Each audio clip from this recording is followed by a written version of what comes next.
Extra, extra, read all about it. Extra, extra, read all about it.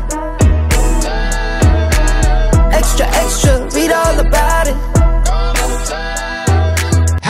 Howdy, everybody. I am RJ Smith, and this thing of ours is Crazy News Reacts. Welcome to another video. Today, I'm sending one out about LAX, which has become the #1 drug trafficking spot in our country, right here in America. So whether you're watching from the north or the east or the south or west or all the way around the world, welcome aboard. If this is your first time here, please hit that like button. It means the world to us because it helps the algorithm send our videos out to more people. As you know, I do a video every day at about 2 o'clock, and then me and Ryan do a live stream at 8 p.m. every night except Sunday. So I hope to see you there. And if you did subscribe, you got to turn on the notifications so you guys know the next time I'm on, right? Or we're on. Otherwise, YouTube won't notify you that we have a great new video out or a live stream. So whether you're watching from the north or the east or the south or west or all the way around the world, welcome aboard.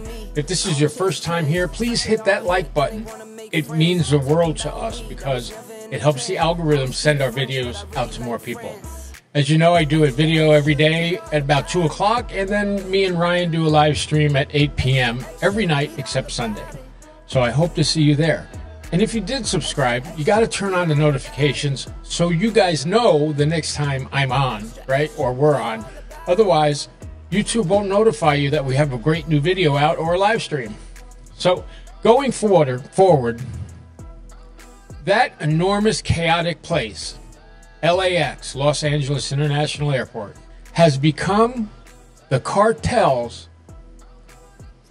global distribution center. And as frightening as that might sound, what's happening there is just a symptom of a much bigger problem. Los Angeles and areas around it is the #1 hub for drug activity in our nation. The Mexican cartels use LAX as a dumping ground. Fentanyl, cocaine, marijuana, ecstasy, you name it, it's coming into LAX. And from there, they get distributed throughout the country. So let's get started on this episode. Remember, like, subscribe, turn on notifications. And hey, how could you possibly want to miss an episode by this psychopath right here? Let's go. On Tuesday, we revealed how LAX has become the drug trafficking hub of the world. As ominous as that sounds, it's not the worst part of the problem. Our community, Los Angeles and all of Southern California, is so swollen with drugs that we are now the marketplace for the world. From our streets, cartels are shipping it out, not just through LAX, but every other means possible, and making enormous amounts of money. In this exclusive report, with each passing day, cartels are becoming richer and more powerful. LAX, the drug trafficking hub of the world. Hidden in the hundreds of thousands of bags that move through here every day are illegal narcotics, slipping past security and getting shipped all over the globe. This enormous, chaotic place has become the cartel's global distribution center. And as frightening as that sounds, what's happening at LAX is just a symptom of an even bigger problem. Los Angeles and the area around it is the #1 hub for drug activity in the country. Mexican cartels use the Los Angeles area to get drugs into the country and then distribute it throughout the country and also internationally. U.S. Attorney Martin Estrada grew up in LA and is now a key part of the fight against these ruthless dealers that are now on our streets. The more drugs the cartels pour into the city, the more money they make, the more powerful they become. Why LA? In part because of these long-established drug trafficking networks, Mexican cartels have trusted lieutenants and individuals in this area that help bring the drugs into it and then broker deals in the Los Angeles area. There's a ton of drugs that get sold in the LA area. While some of those drugs are distributed on our streets, huge quantities are shipped to global markets. It is big business. Distribution is everything. and LAX is just one cog in the system. Southern California has become the cartel's unwilling partner. Number one, we have one of the busiest airports for passenger and cargo in the United States, if not the world. We have the largest seaport over here, as well as we're 90 miles north of the busiest border crossing in the Western Hemisphere. In addition, we have one of 8 international mail facilities. John Pachuco with Homeland Security says smugglers are brilliant in finding ways to get the drugs out. They adapt, diversify, and are constantly changing tactics. Their reward is money. Drugs are abundant in LA and as a result cheap. Cocaine, fentanyl, heroin, meth. But if you can get it to other markets like Canada, Australia, Japan, it increases in value 20-fold or more.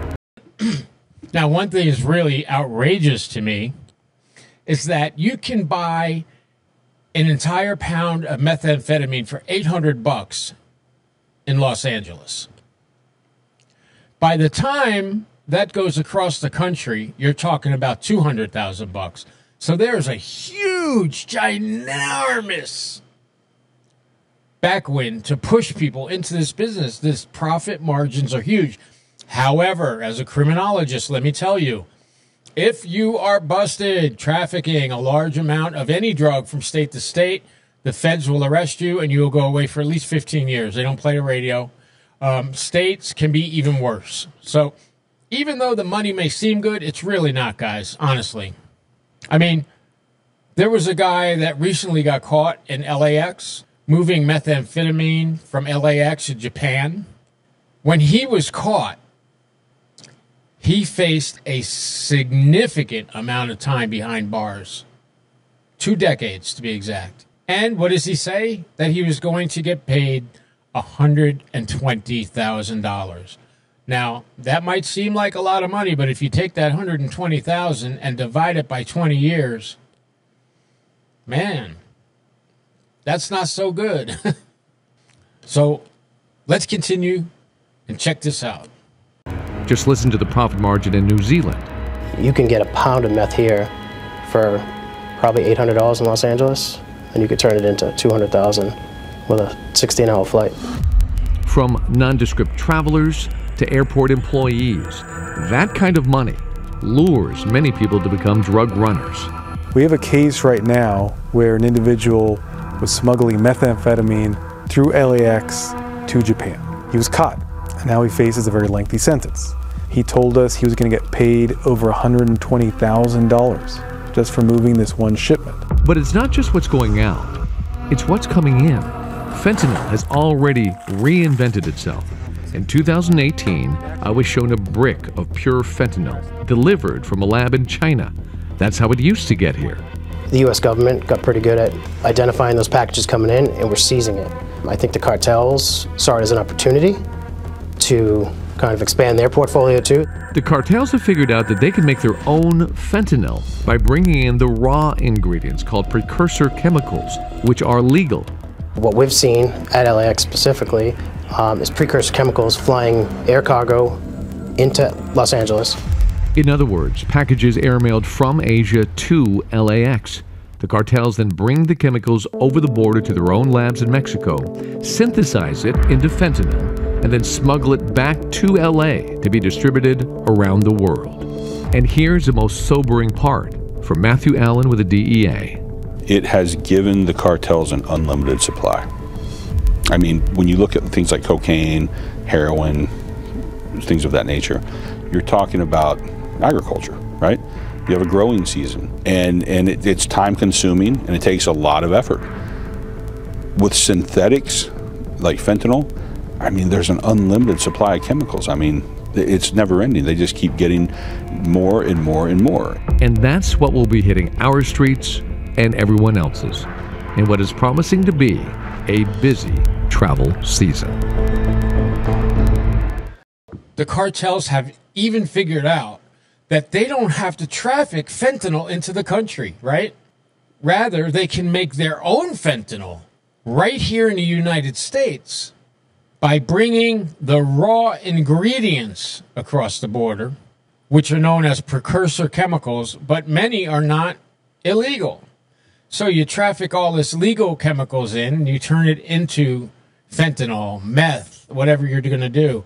And yeah, that's one of the biggest problems right now. They synthesize the fentanyl and then send it across the United States. I mean, when you look at things like cocaine and heroin, things of that nature, and I mean nature, you're talking about agriculture, right? You have a growing season.